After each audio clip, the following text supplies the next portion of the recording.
तो हेलो दोस्तों, स्वागत है आप सभी लोगों का सम्राट के में। तो दोस्तों, मेरा नाम है आकाश और दोस्तों इस वीडियो में हम बात करने वाले हैं कि साइंस के इंपॉर्टेंट क्वेश्चन और भी साइंस के किस चैप्टर से, केमिस्ट्री चैप्टर से। ठीक है, तो साइंस के केमिस्ट्री पोर्शन में लिया हूँ रसायन विज्ञान के मैं वेरी मोस्ट इंपॉर्टेंट क्वेश्चन आपको बताने वाला हूँ, जो वेरी मोस्ट इंपॉर्टेंट क्वेश्चन है।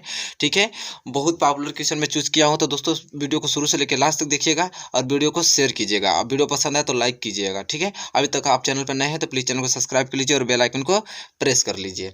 चलिए, अब हम बात करेंगे कि केमिस्ट्री के कुछ वेरी मोस्ट इंपॉर्टेंट क्वेश्चन जो कि एग्जाम में बहुत बार पूछे गए हैं। जैसा कि पहला क्वेश्चन आप देख पा रहे हैं। ठीक है, साबुन की सफाई प्रक्रिया को मिशेल अवधारणा के आधार पर समझाइए। देखिए, इसी प्रश्न को तीन तरह से पूछता है। पहला प्रश्न तो आपसे इस प्रकार पूछेगा कि साबुन की सफाई प्रक्रिया को मिशेल अवधारणा के आधार पर समझाइए, या तो इसी क्वेश्चन को आपको इस प्रकार पूछेगा, साबुन की सफाई प्रक्रिया की क्रियाविधि समझाइए, या तो इस प्रकार पूछेगा कि मिशेल की अवधारणा के आधार पर साबुन की सफाई प्रक्रिया को समझाइए। तो ये तीन प्रकार से क्वेश्चन पूछे गए और हर बार पूछे जाते हैं। ठीक है, किसी न किसी प्रश्न पत्र के कोड में हर बार, जैसे जानते हैं आप लोग, जैसे आपका पेपर होगा ना तो इसमें आपके अलग स्कूल का अलग प्रश्न पत्र बनता है, दूसरे स्कूल का अलग कोड बनता है। ठीक है, तो किसी न किसी कोड में 100% पूछेगा। तो कौन जानता है कि आपके ही कोड में आ जाए, लेकिन इन क्वेश्चनों को इसलिए तैयार करके आपको जाना है। तो इस प्रकार के किसी भी प्रकार से क्वेश्चन पूछे तो आपको उत्तर देना है क्या, कि साबुन की सफाई क्रियाविधि। आपको हेडिंग डाल लेना, क्योंकि क्रियाविधि पूछा है आप लोगों से, और फिर आप उत्तर देंगे इसका। चलिए, तो उत्तर में लिखेंगे आप लोग कि साबुन के अणु लंबी श्रृंखला वाले कार्बोक्सिलिक अम्लों के सोडियम एवं पोटेशियम लवण होते हैं। साबुन का अणु दो सिरों वाला होता है, जिसे निम्न प्रकार प्रदर्शित किया जा सकता है। हाइड्रोजन भाग तेल में घुलता है, जो हाइड्रोजन भाग होता है वो तेल में घुलता है, जबकि आयनिक भाग जल में घुलता है।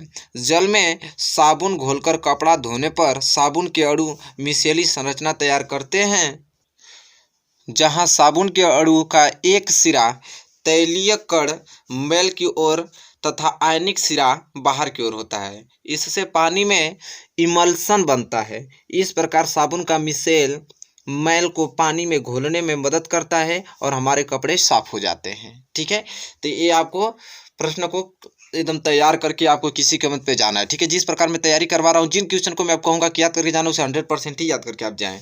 क्वेश्चन नंबर दूसरा देखिए, उभयधर्मी ऑक्साइड क्या होते हैं। उभयधर्मी ऑक्साइड क्या होते हैं? दो उभयधर्मी ऑक्साइडों के उदाहरण दीजिए।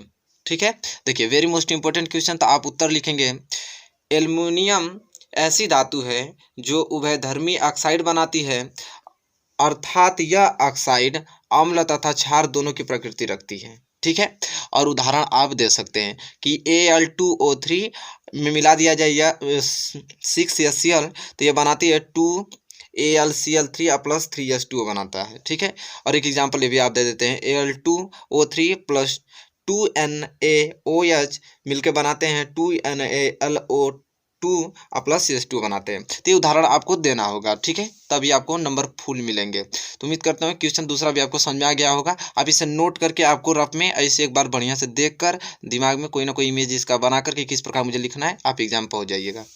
चलिए बढ़ेंगे तीसरे क्वेश्चन की ओर।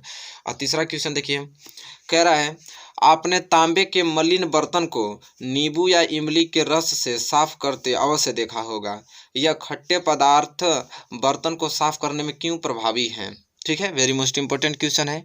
तो आप उत्तर देंगे क्या इसका, वायु में उपस्थित कार्बन डाइऑक्साइड, ऑक्सीजन व नमी से अभिक्रिया के कारण तांबे की सतह पर एक हरे रंग की परत बन जाती है तथा तांबा अपनी चमक खो देता है। ठीक है, और यहाँ पे जैसा देख पा रहे हैं कि वायु के साथ अभिक्रिया करने पे क्षारीय कॉपर कार्बोनेट हरा रंग का प्राप्त हो रहा है। और यह लिखने के बाद इसके नीचे फिर आप लिखेंगे क्या, देखिए इस स्लिप में है, वो लिखने के बाद एग्जाम्पल लिखेंगे, यह परत जल में अविलय होती है, अतः स्वच्छ जल से धोने पर यह अलग नहीं हो पाती। नींबू या इमली के रस में उपस्थित अम्ल क्षारीय कॉपर कार्बोनेट की परत से अभिक्रिया करके घुलनशील लवण बना देते हैं, जिन्हें अम्ल से धोकर अलग कर दिया जाता है। इससे तांबे की सतह पुनः चमकीली हो जाती है। ठीक है, तो उम्मीद करता हूँ कि आप लोग इस क्वेश्चन को नोट कर लिए होंगे। देखिए नेक्स्ट क्वेश्चन, क्वेश्चन नंबर चौथा क्या कह रहा है। क्वेश्चन नंबर चौथा दोस्तों यह है, ऐसी कौन सी धातुएं हैं जिन पर सरलता से जंग नहीं लगता है? कारण सहित लिखिए। अथवा आप तो इसी क्वेश्चन को पूछ देगा आपसे, कौन सी धातु आसानी से संक्षारित नहीं होती है? कौन सी धातु आसानी से संक्षारित नहीं होती है? तो किसी प्रकार पूछे दोनों क्वेश्चन में से आप उत्तर देंगे क्या? गोल्ड, प्लेटिनम, क्रोमियम ऐसी धातुएं हैं जिन पर सरलता से जंग नहीं लगता है, क्योंकि इन धातुओं की क्रियाशीलता अत्यधिक कम होती है। इन धातुओं की क्रियाशीलता अत्यधिक कम होती है, इसलिए इन पे जंग नहीं लगते हैं। चलिए, उम्मीद करता हूँ क्वेश्चन नंबर 4 आपको क्लियर हो चुका होगा। अब पढ़ेंगे अगले क्वेश्चन की और। क्वेश्चन नंबर 5वां देखिए, क्वेश्चन नंबर 5वां वेरी मोस्ट इंपॉर्टेंट क्वेश्चन है। कह रहा है कि आश्रित जल विद्युत का चालक क्यों नहीं होता जबकि वर्षा का जल होता है? ठीक है, तो उत्तर आप लिखेंगे, वर्षा के जल में घुलित लौड़ों के कारण आयन उपस्थित होते हैं जो उसे विद्युत का सुचालक बनाते हैं, जबकि आश्रित जल में कोई आयन उपस्थित नहीं होते, अतः यह विद्युत का चालक नहीं होता। ठीक है, तो इस प्रकार इसका आंसर लिखेंगे। तो दोस्तों इस वीडियो में मैंने टोटल 5 क्वेश्चन डिस्कस किया और इस 5 वेरी मोस्ट इंपॉर्टेंट, जितना कहूँ उतना कम है, वेरी आईएमपी क्वेश्चन है। इस क्वेश्चन को आपको एक बार देख के नोट करके ही जाना एग्जाम हॉल में। ठीक है, चलिए, तो इस वीडियो में इतना रहने देते हैं, 5 क्वेश्चन। अगले वीडियो में मिलेंगे, तब तक के लिए धन्यवाद।